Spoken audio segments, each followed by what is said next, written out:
I don't love you anymore. I'm leaving with my best friend, she told me 2 days before the wedding. They laughed in my face, so I canceled all her cards instantly. The next day, she came crawling back. It was a mistake. I love you, my princess. But it's too late. I don't love you anymore. I'm leaving with him. My fiancé's words hit like bullets as she pointed to my best friend, my minority partner in the construction company. It was just 2 days before the wedding. 2 days. Why? My voice sounded pathetic even to me. They both laughed in my face. You're an obstacle to our ambition, my ex-friend said, adjusting the tie I'd given him for Christmas. We're the real power couple. The resort getaway was a lie, she added, showing me her phone. We're leaving tomorrow, finally free. The next day, they posted a photo to the WhatsApp group. The two of them toasting on the beach with the caption, "Finally free," and triumphant faces. My phone wouldn't stop ringing. Friends, family, suppliers. The humiliation was public. Your partner called me a week ago, Mr. Carlson, my most loyal supplier, told me. He wants to negotiate exclusivity for his new project. I thought you should know. That's when I understood. It wasn't passion. It was a premeditated coup. When she returned from her liberation trip 3 days later, crying at my door about mistakes and wedding pressure, nothing remained of the woman I thought I knew. I sent her away without a word. The next 3 days were pure theater.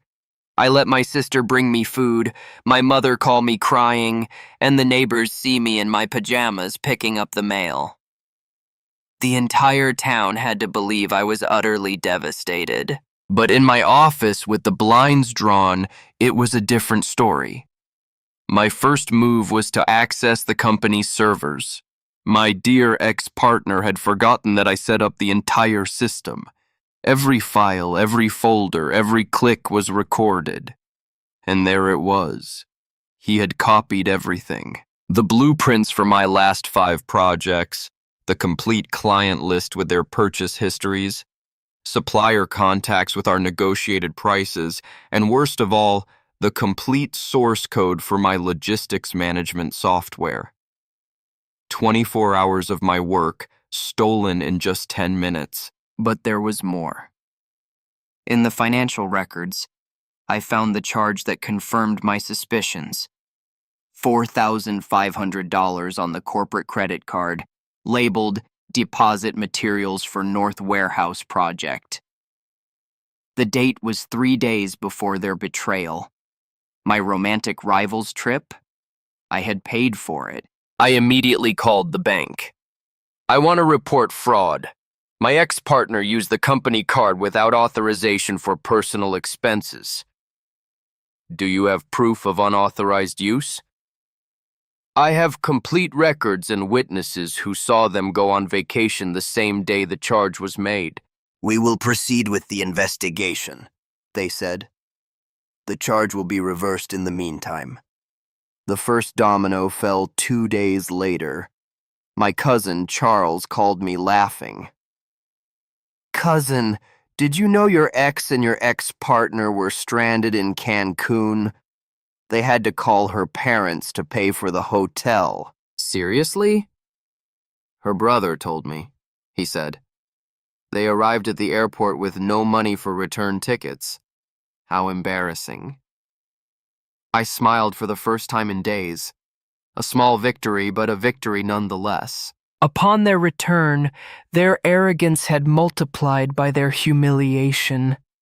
My ex-fiancé showed up at my office as if nothing had happened. We need to talk like adults, she said, adjusting her freshly dyed hair. This is all very childish. What do you want?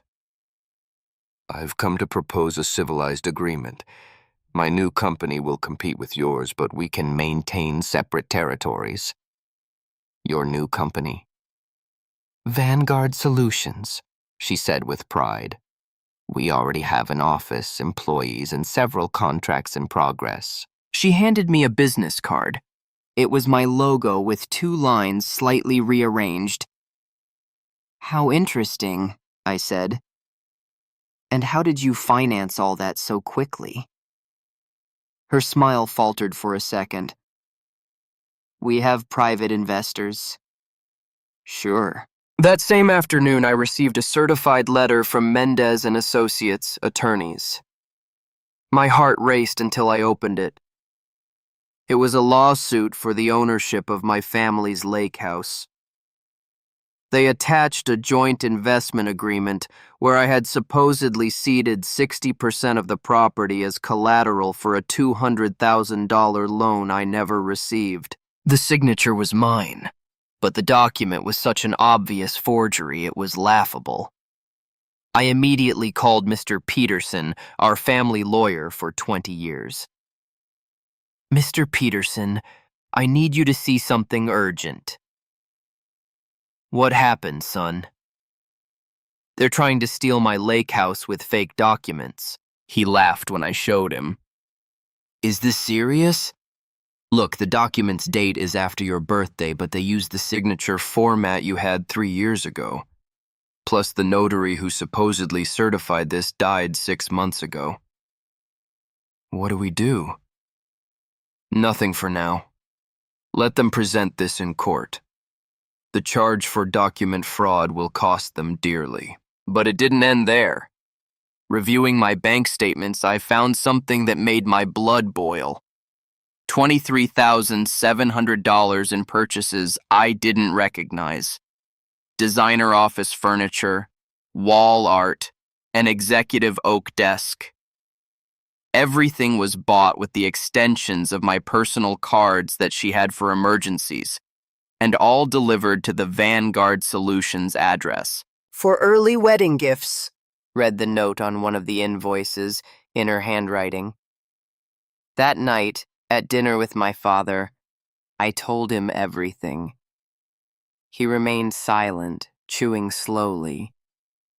"Son, tomorrow I'm going to make some calls." "To whom?"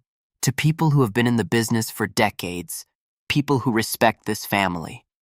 They'll know exactly what kind of people your ex-partners are."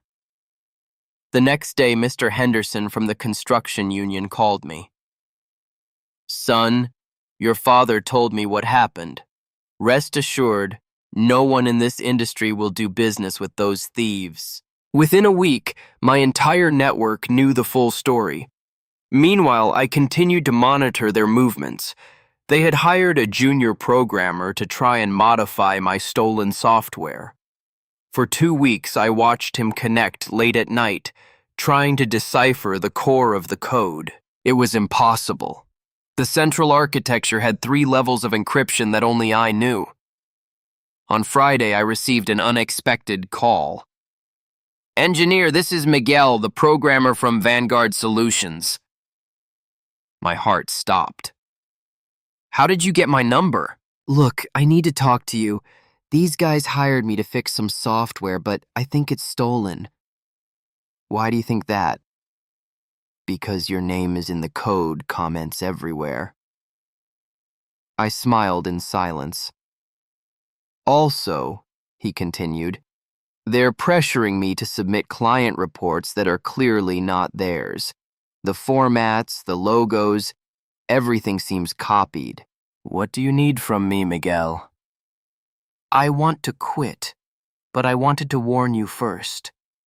If you need proof of what they're doing, I can help you." That night, I organized my entire arsenal. Screenshots of the file theft, records of the fraudulent purchases, the lake house fraud attempt, testimonies from suppliers about their attempts to steal clients, and now an internal witness willing to testify. My phone rang. It was her. "Why is your dad spreading rumors about us?" "I have no idea what you're talking about. 3 clients have canceled meetings with us this week. Someone's filling their heads with lies." "Lies? Like what?" Silence. Then, "This isn't over. We're going to fight for what belongs to us."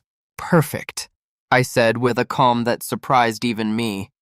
"I'll await your next move." I hung up and reviewed my plan one last time. Everything was ready. I just had to wait for them to make their final mistake. I fired the first shot from my lawyer's office. Mr. Peterson had prepared a cease and desist letter that was a legal work of art. Unauthorized use of intellectual property, violation of confidentiality agreements, and unfair competition. We sent it certified. Their response arrived 2 days later via WhatsApp. It was my ex-fiancée. "Your geriatric lawyer doesn't scare us. This is just a tantrum from a scorned ex. Our business is completely legal." Screenshot, straight into the evidence folder. The second blow came from the bank. The fraud investigation regarding the furniture had intensified. The officer called me with news. "Sir, we've confirmed the charges were made without authorization. We've transferred the full debt to the young lady who admitted to making the purchases." It was $2,000 of debt that was now entirely hers. But the most painful blow was personal. I called Mr. Thompson, the owner of the region's largest hardware chain, a client of mine for 5 years. "Mr. Thompson, I need to tell you something important about some people who have been contacting you." "Are you referring to Vanguard Solutions?" "Yes. They offered you designs very similar to mine, but at half the price." "Mr. Thompson, those are my designs. I'm going to send you the proof." I sent him the comparison screenshots, the same layout, the same space optimizations, even the same technical specifications I had developed specifically for his type of inventory. "Son of a bitch," he muttered into the phone. "Seriously, they're trying to sell me my own design. And the software they promised you is stolen. Without the encryption keys, it will constantly fail. I'm canceling tomorrow's meeting immediately." Mr. Carlson from the cement distributor had a similar reaction. Mr. Miller from Metal Structures was even more direct. "These bastards are going to find out what happens when you play with my trust." But there was one client who worried me. Peter Morales had a project for 4 new warehouses. It was the largest contract of the year for any construction company in the region. When I called him, he said, "Look, I know you're more reliable, but they're charging me 40% less. In this business, the numbers speak." "Peter, they're going to defraud you. The software won't work without my keys, and they have no real experience with projects of that scale." "I'm sorry, but I already signed with them." I let him go. Sometimes you have to let people learn the hard way. The 3rd week after their return from Cancun, my phone rang at 10 p.m. "You resentful bastard." It was my ex-partner, clearly drunk.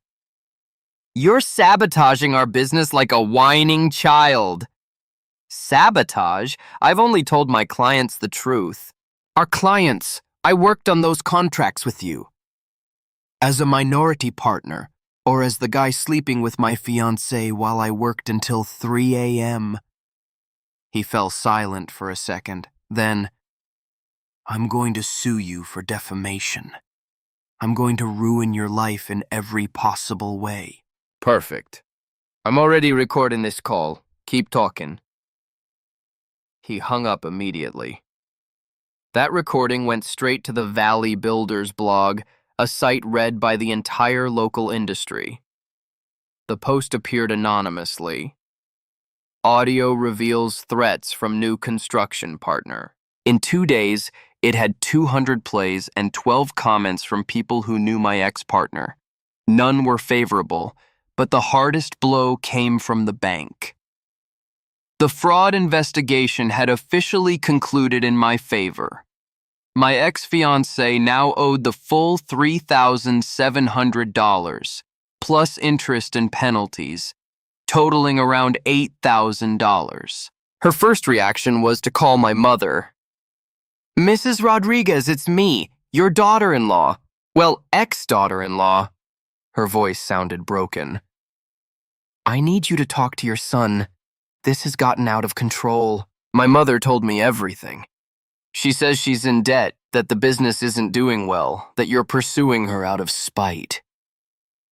"And what did you tell her?" "I told her my son doesn't pursue anyone, and if she's facing the consequences of her actions, that's her problem." "I love you, Mom." "Oh, and she also said you're making up lies about the software, that they developed their own system." I laughed.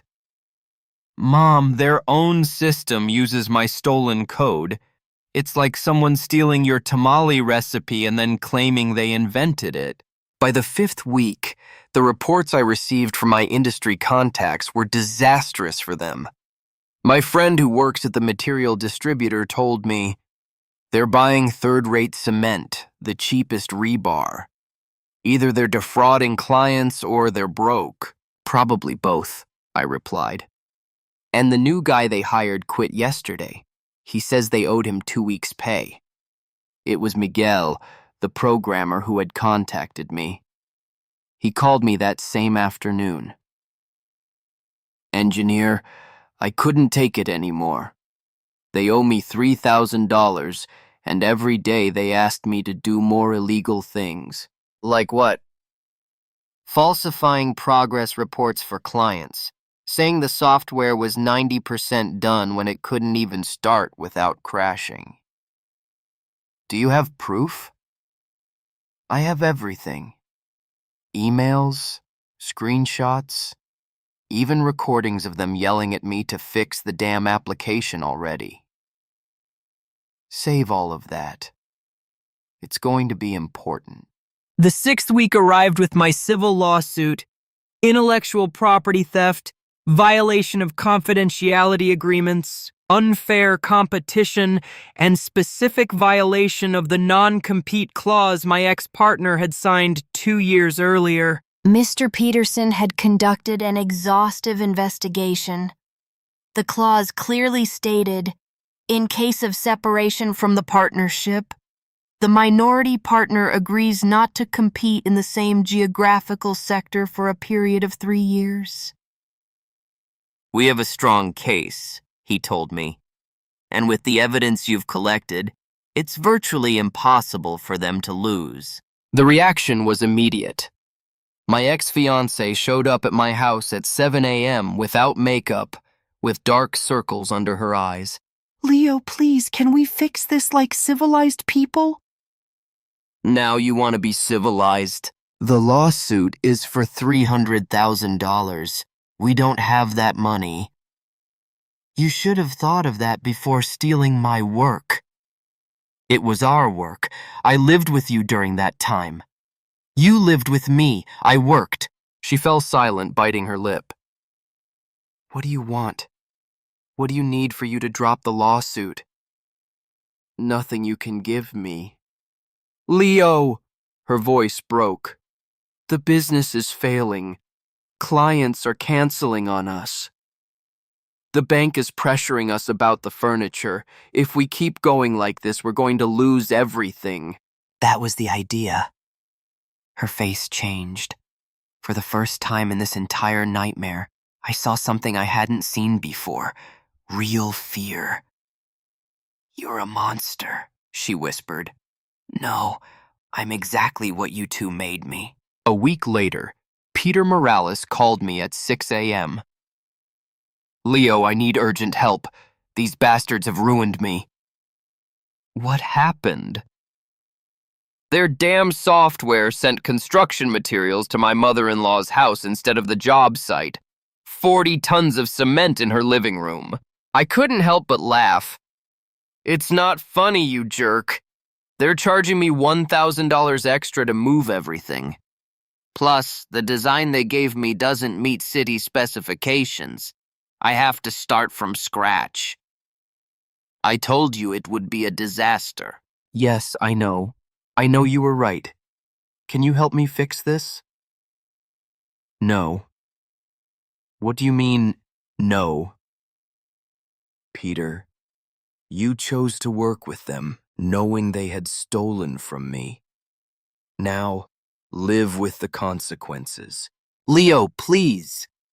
When you finish your contract with them and you've learned your lesson, we'll talk. In the meantime, solve your own problem. The 8th week brought the court summons for the lake house. The lawyer they had hired had clearly explained the consequences of presenting a falsified document in court. Mr. Peterson told me, their lawyer called me. He wants to negotiate a withdrawal of the document fraud accusation. He's terrified his clients will end up in jail. What did you tell him? That his clients should have thought about that before forging your signature on a $200,000 document. That night, my ex-fiancé called my mother again, but this time she was crying. Mrs. Rodriguez, please talk to Leo. They're going to put us in jail. All this for a stupid house that isn't even worth that much. My mother told me. I told her that if they didn't want to go to jail, they shouldn't have committed crimes. That my son isn't vengeful, but he's not a fool either. What else did she tell you? That she's offering you $50,000 to drop the lawsuits? With what money? She says she's going to sell her jewelry. The same jewelry she had bought to impress her lover with my money. The 9th week was when I received the call that would change everything. Leo! It was Mr. Stevens, my lake house neighbor. You need to get here urgently. Someone tried to set fire to your dad's shed. My blood ran cold. When? About an hour ago. My wife saw the flames and called the fire department. Not much burned, but it's clear it was intentional. Did you see anyone? That's why I'm calling you. The security cameras I installed last year recorded everything. There's a guy who arrived in a white car, sprayed something on the wood, and ran off when the fire started. I arrived at the lake house in less than an hour. The shed smelled of burnt gasoline. Mr. Stevens showed me the video on his phone. The image was crystal clear. My ex-partner getting out of his white car with a plastic bottle in hand, spraying the shed, setting it on fire, and fleeing as the flames grew. Mr. Stevens, I need a copy of this video. I already sent it to you by email, and I also sent it to my cousin who works for the police. To the police? Son, this is no longer a business dispute. This is attempted arson. It's a serious felony. I didn't sleep that night. The war had escalated from civil to criminal. It was no longer about money, pride, or poetic justice. Now it was about survival. Monday morning, I was at the police station with Mr. Stevens' video and my full testimony. The investigating officer watched the recording 3 times. This is attempted arson, he said without looking up. A serious felony. We'll issue an arrest warrant immediately. How long might the process take? With such clear evidence, very little time. We'll go after him today. 3 hours later, my cousin Charles called me, laughing hysterically. Cousin, you have to see this. They just arrested your ex-partner at his office. Seriously? 3 patrol cars showed up. They took him away in handcuffs in front of everyone. Your ex was there, crying like a fountain. The image filled me with a satisfaction I hadn't expected. And what happened next? The word spread immediately. By 5 p.m., the entire town knew. Attempted arson due to business spite. That same night, my ex-fiancé called me, hysterical. Leo, you have to drop the charges. This has gotten out of control. It wasn't me who set fire to the shed. It was a moment of desperation. He's remorseful. Remorseful about what? Doing it or getting caught? She fell silent. Besides, I continued, the charges aren't mine anymore. They belong to the state. I just presented the evidence. Leo, please! Please what? The same pity you showed me when you betrayed me in my own home? I hung up. The next day, I received an unexpected call. It was the lawyer they had hired to defend them against my civil lawsuit. Sir, I'm calling to inform you that my clients can no longer afford my services. They are declaring bankruptcy. Bankruptcy? The arrest was the last straw. The few clients they had immediately canceled. They couldn't even pay the office rent. And the civil lawsuit? Without legal defense, you will likely win by default. The law is very clear about intellectual property theft, especially with the evidence you presented. The trial was a formality. Without legal representation and with my ex-partner in jail awaiting sentencing, the judge ruled completely in my favor. $300,000 in damages, plus a permanent judicial order prohibiting him from working in the construction sector anywhere in the country. Sir, the judge told me after passing sentence, rarely do we see such a clear case of intellectual theft. Your ex-partner will not be able to work in construction, not even as a laborer. A week later, I received a call from the bankruptcy liquidator. Sir, as the primary creditor, you have preferential rights over the assets. Would you like to oversee the seizure? What assets do they have? Mainly office furniture, desks, executive chairs, wall art, all designer apparently. The furniture she bought with my cards. Yes, I want to be present. I arrived at the rented premises 20 minutes before the repossession company. My ex-fiancée was there, packing her personal belongings into a cardboard box. She saw me and went pale. Leo, what are you doing here? I've come to supervise the seizure. As the primary creditor, I have that right. Primary creditor? I'm the one they owe the most to.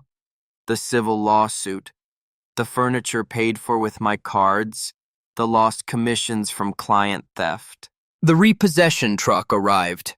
6 men began loading everything. The oak desks that cost thousands each, the $1,200 ergonomic chairs, the leather sofa where they probably planned my betrayal. You can't take everything, she said in desperation. I need to work. I don't even have money for a used desk. You should have thought of that before. Leo, we were a couple. 2 years together, that has to be worth something. You're right, I said. It's worth exactly what you showed me when you betrayed me. Nothing. One of the movers approached. Sir, we're taking the coffee machine too. It was an Italian espresso machine that cost more than an average worker's monthly salary. Yes, that too. My ex-fiancé broke down. It was my only coffee machine. I don't have money to buy even a normal one. Well, you'll have to drink instant coffee like normal people. You're a monster. No, I am the consequence of your actions. 2 days later, she called me drunk at 2 a.m. This is all his fault, she stammered. He convinced me. He told me you were a mediocre. I loved you, Leo. I really loved you. Seriously? Yes. I never wanted to hurt you. He filled my head with ideas. He told me we could be millionaires together. And now, where is he? Silence. In jail, she whispered. He's going to be in prison for 3 years. And me, I lost everything. My home, my job, my dignity. Your job? They fired me. They said they couldn't have employees with legal problems. Where do you work now? At a taco stand, she cried. 12 hours a day for minimum wage, and half of it goes to pay off the furniture debt. You'll receive exactly the same pity you showed me, I said, and hung up. The next day, Peter Morales called me again. Leo, please! Their software has completely stranded us. Materials keep arriving at the wrong places. We've already lost $50,000 in delays. Peter, I told you it was going to be a disaster. I know. I acknowledge you were right. Can you help me? At what price? Whatever you say. Triple fee, upfront payment, and a 5-year exclusivity contract. He fell silent. Take it or leave it, Peter. Right now, I'm the only one who can save your project. I accept. I closed the biggest contract of my life, $800,000 for 4 warehouses, plus annual software maintenance for $50,000. A week later, I received a call from my ex-fiance's lawyer. Sir, my client is willing to accept a deal to testify against your ex-partner in the document fraud case in exchange for immunity. What do you need from me? That you do not object to the agreement.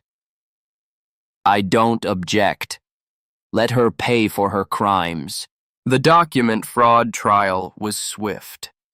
With her testimony against him, the evidence was overwhelming. My ex-partner received 2 additional years in prison. The final poetic justice arrived a month later. There was an auction of the last assets from their bankrupt company. Among the items was the espresso machine they had seized.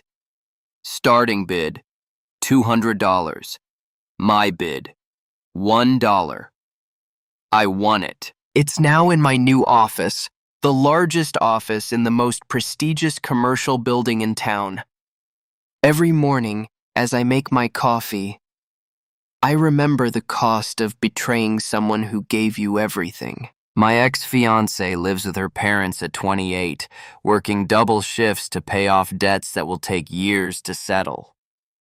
My ex-partner is in a cell with 5 years ahead of him and a permanent ban from working in the only thing he knew how to do. And I am here, with my company stronger than ever, with contracts that secure my future for years, and with the satisfaction of knowing that justice, though sometimes delayed, always arrives for those who deserve it. A year and a half has passed since the betrayal.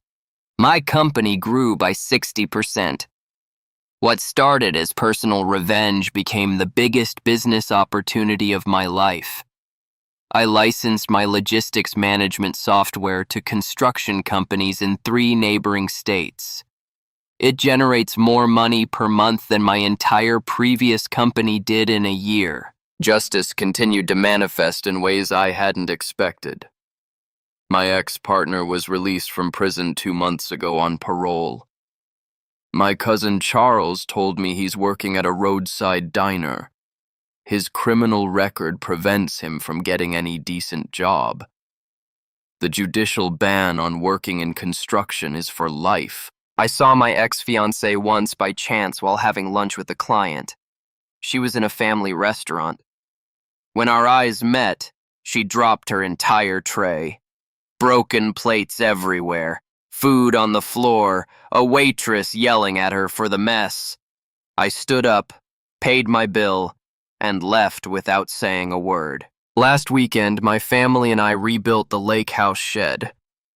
My father insisted on using more fire-resistant wood so it would last the rest of our lives. The place no longer hurts me. It no longer represents betrayal.